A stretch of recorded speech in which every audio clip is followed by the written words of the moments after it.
शुक्राचार्य के सामने फिर से धर्म संकट आ गया।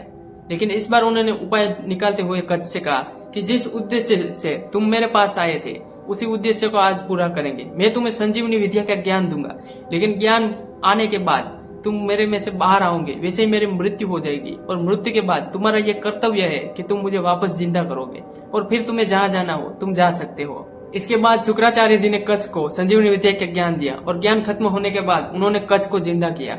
कच्छ शुक्राचार्य जी के पेट में से ऐसे बाहर निकला जैसे कि कोई उगता सूरज निकल रहा हो। इसके बाद कच्छ वापस से शुक्राचार्य को जिंदा करते और शुक्राचार्य को प्रणाम करके वो अपने घर की तरफ निकलने लगते। तभी देवयांगनी कच्छ से कहती है कि मैं आपसे बहुत प्रेम करती हूँ, आप मुझे छोड़ के नहीं जा सकते हो। उसी के साथ देवयांगनी को समझाते हुए कच्छ कहते हैं कि आप मेरी गुरु की बेटी हो, इस तरह से आप मेरी बहन हुई और अभी अभी मैं आपके पिता के पेट में से बाहर आया हूँ, उस तरह से भी आप मेरी बहन हुई।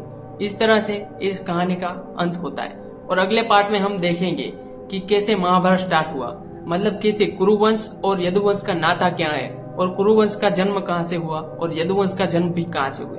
अगले पार्ट के लिए फॉलो कर लेना।